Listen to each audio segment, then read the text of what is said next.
All right, I'm back, and I threw another little lamp over here to add a little bit more light.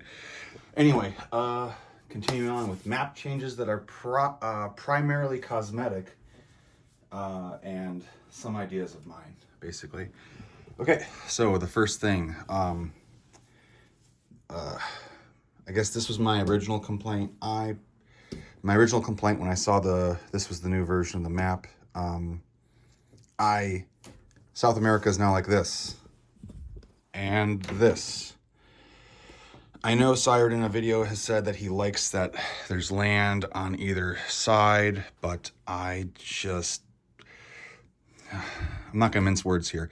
I hate that South America is split. I really wish South America was not split. I'm not a big fan of the neutrals being combined, like Bolivia and Paraguay, and Ecuador and Peru. I'm not a big fan of that. I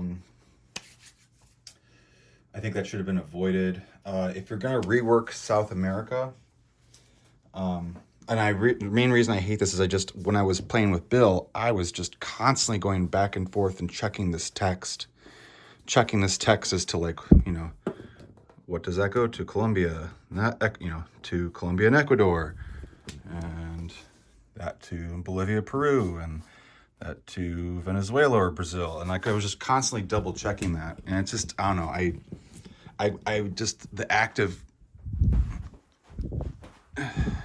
like, more so, I mean, I get it. You end up doing that when you move units from the C units, but with the land, this is just, I don't know, frustrating. I don't like it being split. U.S., it makes sense. It makes sense to split U.S., but like just South America really shouldn't have to do that. And I just don't think it's, I don't know, I just think it's visually very, very ugly. And I get it, it's aesthetics and stuff. My idea, and my suggestion though, if you're gonna rework South America, you should split Brazil into two.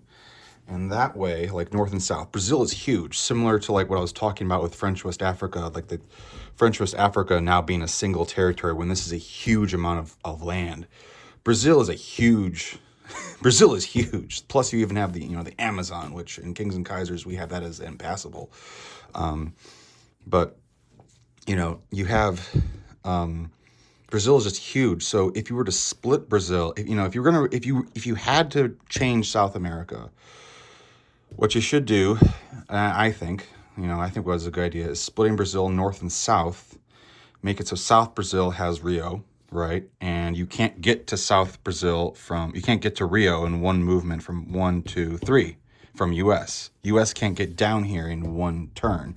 They could get from Gibraltar, you could still go 1, 2, 3, or whatever. You could still get there from Gibraltar, but you can't get there from US. And it's just, that makes sense to do. What you could do is you could split Brazil, so it's like that, maybe have 2 IPCs and 1 IPC.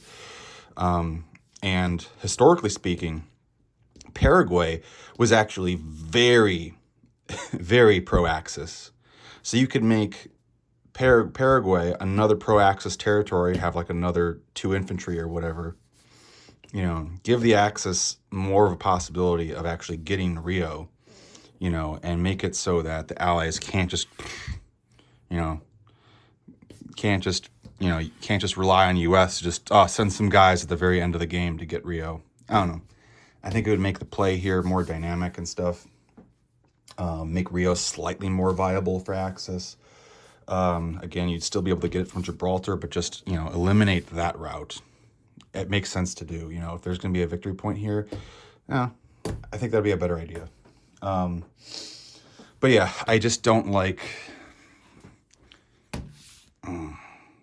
Colombia and Uruguay being pro-allied. I have to do some research into that myself because I did not know if they declared war or not. I don't think they did. I think Brazil was the only one that declared war against the Axis, or actually, no, they probably did, because I think Argentina even declared war against the Axis towards the end. But anyway, them being pro-allied, fine. That's fine. But I just the visual splitting of this is just so ugly to me. Sorry, I'm I'm done rambling on that one. It's not ideal to me, not my preference. Okay, moving onward. All right, we got the double roundel here in Sudan and Kenya, and Normandy Bordeaux. So what this means is basically if like you liberate France, the Allies can choose to keep this, and it doesn't have to go back to France. And if the Allies liberate, if say Commonwealth liberates these territories, they can keep them instead of it have to going back to UK. Now, if the roundel's on the right, it has to go back to the original power. So these territories have to go to China, like these ones. Totally cool. Totally cool. I don't know if when I first saw this, it looked like a mistake, and I didn't really like the visual idea of it. I didn't really care for that when I first saw it, but when it was explained what it meant, I was like, oh, okay. I don't know if it's my favorite way of representing it, but cool. It's cool, right? However, let's see. The double roundel idea, I think that should have been added to Ethiopia, Italian Somaliland, and the Libyan territories, maybe Albania as well. So that when Italy flips, if Italy flips to the Allies can keep these territories. Because when Italy joined the Allies, like the UK didn't, or Commonwealth or whoever, they didn't give Ethiopia back to Italy, you know. So they should be able to choose. They should be able to keep. The Allies should be able to keep these territories if they control them, you know. Because then it's like you want to liberate, you want to take over Rome and swap Italy even less so, because then you end up losing out on whatever other money you may be gaining from them, you know. So these territories, in my opinion, maybe Albania, but I'd say definitely Libya, and definitely Italian Libya, and definitely Ethiopia and Italian Somaliland, because that one benefits Commonwealth. Those should really have that same double roundel thing going on there. So there's that. I know this has been addressed. If you're gonna, the map is gonna be updated further. This C-zone line needs to be just scooted over a little bit more. I know it's been addressed, but I figured I would address it further. So just to clarify, you can't build an airbase in Sicily and then also scramble into A34. Basically was the issue that came up when the map first came out. But Sire just clarified, like, that doesn't, this is not considered Sicily. It's just where Sicily walks on to, because you can walk from Sicily to southern Italy, right? So yeah, that you can't do that. But I mean, again, if you're gonna change, if he changes the map in the future, just scoot that over so nobody is confused about it. It's actually, funny thing, in the BB6 map, that's actually clearer in the BB6 map. So, not knocking Sire, because but this was clearly like a little slight mistake. It's fine. But that should be that. If he does a new map, I would expect him to scoot that over. Okay, the lake, this dreaded lake. I hate this lake. This lake in Africa. It still needs a C-zone number, or should just be eliminated entirely. Because you have to, like, if you have a fighter, that counts as a space. So that really should have, just for gameplay purposes, and so it's not confusing to new people, this should have a C-zone number, there if it's going to be represented. Now, this whole border thing here that he's changed since 4, this is inaccurate.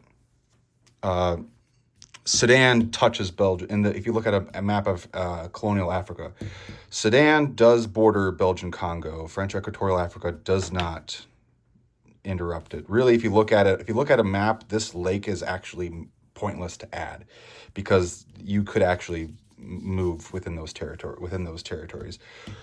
And I know it's so that you can't just go, you can't just have fast movers blitz down to Belgian Congo. I get that. So what you could do to change that and have accurate borders, which I think the more I've thought about it, and especially there being the resource point here as well, the more I've thought about it, I think the solution for this is to get rid of this, have the accurate borders, but split Belgian Congo. And so you have like, you know, West Belgian Congo be worth 2, have the resource point, right? East Belgian Congo have 1 IPC or something like that. And then you could have accurate borders here. And maybe, you know, maybe to compensate, you could shrink French Equatorial Africa down a little bit to make more room here and blow up Belgian Congo a little bit better, a little bit bigger. But you know, that way you could get away with having accurate borders. And I mean, essentially, East Belgian Congo would be the new French Equatorial Africa in a sense, you know. And also splitting Belgian Congo would kind of help represent like the jungle that's there. This is where the jungle in Africa is, you know. So we're like the dense part of it, you know. So that could help like represent that, I think. Okay. Let's see. A21, A26. All right. Oh yeah, and I mentioned this earlier. Just where was it? Oh, no, I didn't mention this earlier. I was thinking about this. Okay, so A21, A26. Those C zones continue over here, and on this side of the map, it's not super clear. I just think this should have been avoided. It's just visually confusing, kind of, when you first like look at this map. Like, I had to clarify this. With Wild Bill that is the same C zone as that, you know, and that is the same C zone as that. Would be nice if that was just kind of visually clearer a little bit. I get the removal, because, you know, he shrunk Africa. I get the removal of Portuguese Guinea, but it's always sad to see a territory go. Liberia as well is removed, and that could have been, I guess, historically speaking, would have been a pro-Allied territory, but no worries. No huge worries about that. The C zone number over here in Guam, I don't know if he's changed this or updated it when he fixed these C zones, but this C zone number, you know, this is just an aesthetic thing. This should really be in one of the corners. I would say probably this corner here, just because there's so many over here already. But this C zone number is you know, that's where you're going to put a ship, you know. So most of the time the C zone numbers are in the corners. That one should be scooted over.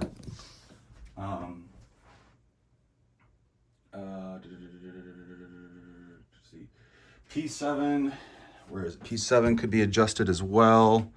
Maybe put that up in the corner here. A12 and what is it? A12 and A7. Where is A12? Oh yeah.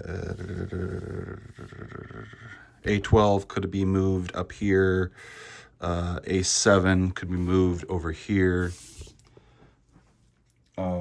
Not sure if this has been corrected, but if you look here in Sweden, there's a little bit of the neutral color of Sweden bleeding over into Norway. Just something worth pointing out, but it does go over the German roundel a little bit right there. So, I mean, you know, this is kind of the rush of getting this map out. This little detail that got left in. Okay, and back to Sakhalin and the Kuril Islands. So this is the island of Sakhalin. One second, I'm gonna get my computer over here for this. So one of the very first things that I noticed about with this map when Sired Blood unleashed it, you know, when he unleashed it, was this map. And again, he made it more accurate. This is what the planet looks like if you look at, you know, the 6 map, right? That island isn't represented at all. You know, that peninsula, you know, he moved this over to where it should be. So that's great. The problem is Sakhalin. So because of the BB map being all, you know, one color, this island is visually very confusing if you don't know your geography. And if you do know your geography, your you know, history, it's still confusing. So it's the first thing I noticed when the map premiered. Historically speaking, with this island, it's not clear. Is it Japanese? Is it Siberia? The short solution is that Sired Blood says it's not a playable island. You know, it's like this island and this island, right? But this is a huge island. This is probably the biggest, you know, that's part of Denmark, right? You don't need to invade those separately or whatever, right? But that is by far the biggest non-playable island on the map, like guaranteed. That's the biggest one. And to make things more complicated, when the war started, or during the war, Japan actually owned half of it. They owned like the south half of this island. Russia owned the north half. Today, Russia owns all of it, but at the time, Japan had half of it because they got it from Russia in the Russo-Japanese War, you know? Then they lost it after Russia declared war against them, and it's just very confusing that it's very confusing that this is not a walk-on, yet Kuril Islands is. This island, if it's going to be non-playable, at the very least, it should not bleed over into C-Zone P13. It should be strictly in this C-Zone, and that would make it at least less confusing. But geographically, when you think about this, it just makes no sense. It just makes no sense to me that the Kuril Islands is actually a walk-on, and yet this isn't. This is very close. Very, very close. It just makes more sense. It makes sense that this would be a walk-on, you know, more so than this. Fun fact, after the war, oil was discovered in Sakhalin, and there's more oil in Sakhalin than in all of the Money Islands. So Japan had access to oil in their backyard, and they just didn't know that yet. So it's kind of funny that's just funny. But anyway, I understand that Sakhalin is not a walk-on, and I addressed this with Sired right away. He said it can't be a walk-on because of the resources point in Siberia. I get that. Maybe the solution to that could have been to split Siberia as well. You know, make it so that the resources point is over here instead of over there. I don't know, just throwing that out there. It's just weird to have the less walkable walk-on be a walk-on than the other one that should be walk-onable. Now, if you look at, I've looked at the global war, the current global war map that for HBG's global war, they have both of these as walk-ons, but they have it so that you can only walk on, I think it's like 1 unit a turn can walk from here to here, and then 1 unit a turn can walk from there to there. And same thing here. You can't just walk in mass and force. I'm not saying that's the solution, but that's just to throw it out there. That's what they did for this. But like, you know, again, it just doesn't make sense to me that this is a walk-on and yet this isn't. If anything, it should be the inverse. It should be that this is a walk-on and this isn't a walk-on. If you had only one, is what I'm saying. If you had only one of these as a walk-on, this makes more sense to have than this. This would make more sense than this. But for gameplay reasons, it's this. In my game with Wild Bill, it was Japan had free reign pretty much. This didn't come into play in our game. I'm not saying it won't come into play, but it just kind of feels like, I don't know. It just, I'm currently I am lukewarm on this. It's the less obvious of that, and I just can't. I have to voice something. I have to voice my grievances about it. Anyway. Okay. At least for Sired's map, I know some people have, I think Kraken had adjusted his map when he got the file. The aesthetics of these diagonal distance lines that Sired put on here, they're kind of a cool idea at first, but for the most part, they are distracting. I think these should be removed. It just to clean up the C zones. It's cool for a minute, but it just clutters like it clutters like this over here. This border here. This border here is just, it's very kind of visually buried, especially with the text that's by it too, you know? Yeah, just very confusing. And then, yeah, that's just that border right there. Okay. So that is the end of map changes that are primarily cosmetic, or the map changes that are primarily cosmetic that I have issues with. That is the end of that. And then here's a quick little, you know, map things I would like changed or added, but are not necessarily necessary, if that makes any sense. Okay. So I think the IPC, I would like to see more IPCs added back into the islands over here into the Pacific. I've kind of been referring to this as like this whole air part of the map is now, I call this Sayerd's Sea of Twos. All of these territories now have, you know, two IPCs, two IPCs, two IPCs, two IPCs, two IPCs, two IPCs, two IPCs, two IPCs, and you know this used to be 4, 4, 4, 3, 3. You know, and now Manchuria is now 2, and Kiangsu is now 2 instead of 3 and 3.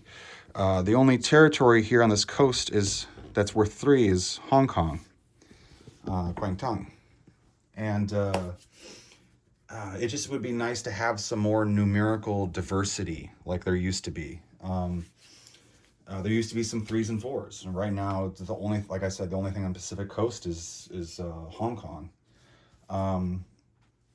You could, if you wanted to, what you could do is, you know, bring these back to being 3, or sorry, bring this to, what did I say? What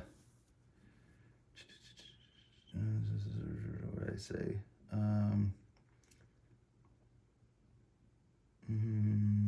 Yeah, you could bump these back up, like Borneo, Java, Sumatra, maybe bump those up a buck.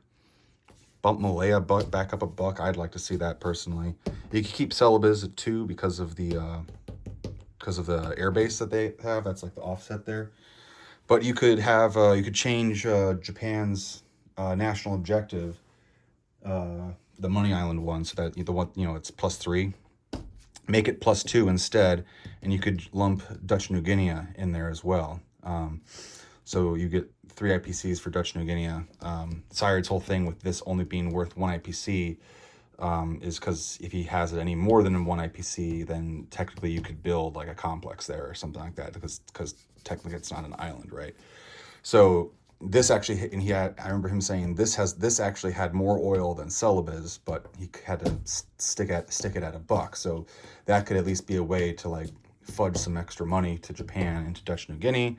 And then also the Money Island NO isn't 3 IPCs anymore, it'd be 2 IPCs, because that NO combined with the island NO, which is +3 per, like those two NOs could be one big fat NO, right? But I don't know, just, it's not a huge thing, but just an idea, you know, just to have diversity, you know, have more of a reason why they would be separate NOs. Oh, again, just an idea. Okay, I have long said that the neutral infantry in the setups should be removed. The destroyer here should be removed, and there should just be a setup chart. I just spoke to Sayerd, and he said he has updated the map and had gotten rid of these silhouettes. So that's cool. So I guess newer versions of this map will not have these, according to him, that I just spoke to. He said the neutral infantry on these maps will not be represented anymore, and there'll be a separate neutral setup chart. And then reasoning for that also is you have the airbase listed, the airbase in Celebes and the naval base in Argentina could be listed on those, and it future-proofs it. So you could always adjust. You can adjust the setup without having it to affect the map by not having these guys printed on the map. So that's cool. I'm glad he has done that. This destroyer, it just clutters the C zone, and you know, that those lines look you kind of like C-zone borders, at least on the BB6 map they did, but they still kind of look like borders, kind of. Same with that. Move my computer. Same with that transport there off Argentina. So, you know, then you also, once you kill those territories or you align those territories, you know, you don't have outdated information printed on the map either. So anyway, that is something that I guess is changing. So that's cool. I've been long saying that should be done. And also on top of that, doing that further differentiates BBR from out of box 1940 global by not having those on the map anymore, you know. Let's see. On this note, I would love, because this is the allied cluttered C zone of the map, right, of the Atlantic. I would love for Azores to be moved to A27 because it actually does make sense. The Azores is way out there. It's way out there, and just being able to free up the space in this C zone so things aren't covered by allied ships, that would be nice. Labrador. If you're going to give an IPC to Labrador, there should be a convoy here. It would give the subs something more to do. Greenland now has an IPC. That should have a convoy. Iceland also should have a convoy. And you could add a convoy here because of Sierra Leone and A44. And the Caroline Islands needs a convoy. I remember Sired a while back because he had added a convoy here because this was now worth an IPC, and he added he had added a convoy here because Hokkaido was worth an IPC. Now it's worth 2, you know. So there's that. Something I would like to see. Another thing I would like to see is a walk-on from Hainan to Hong Kong, or not to Hong Kong.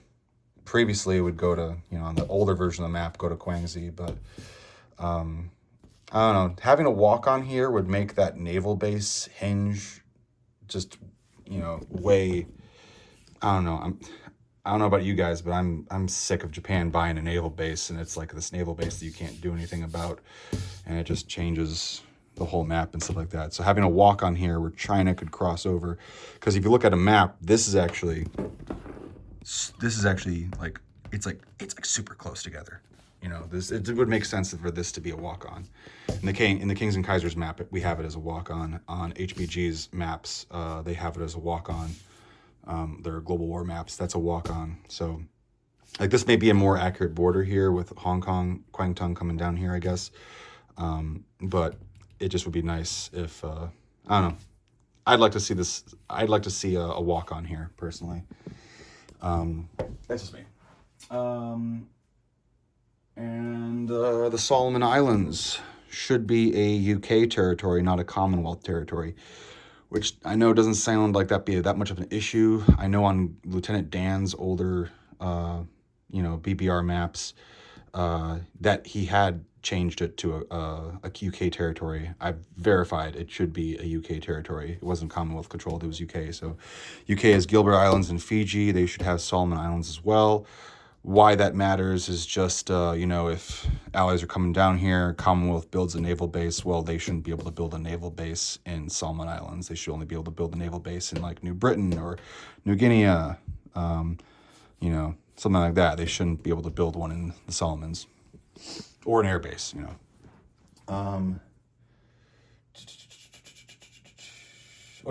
fun backing up since I got another couple about a minute. Okay, so Labrador should have a convoy. Definitely should have a convoy. If you're going to give it a buck, I'd actually remove the buck from Labrador personally, because historically I've seen this online. Labrador was before the war, or during the war even, I think, beginning of the war, whatever. Labrador was broke as a joke. They were going through a bunch of financial problems. The UK actually tried to sell Labrador to Canada, and Canada refused because they just didn't want to deal with that obvious debt, and stuff. So should Labrador have an IPC? I don't know, but if you give it an IPC, it should have a convoy here. So, you know, I'm always a big proponent of like give convoys in the Atlantic so that you can do something with those German submarines.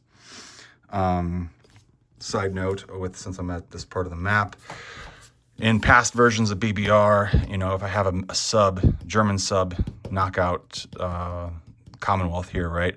Then afterwards, you're like, what do I do with these subs? You know, and if you're at war with U.S. right away, one thing I like to do is, you know, I would go up to here, and you know, compare this in the past. You know, I'd go like 1, 2, and then U.S. is like 1, 2, 3, but then they're kind of stuck here, and it kind of pulls them out of position. Or, you know, if you have enough time, just send the sub in here, especially if you have the 5 sub NO thing going or whatever. But just make it so that's annoying for the Allies to track you down.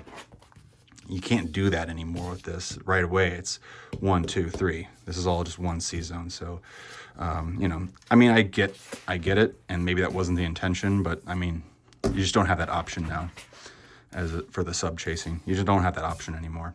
Not a huge deal, not really a huge deal, but you know, just less of something you can do. And there's less of something you can do in the Atlantic in that regard.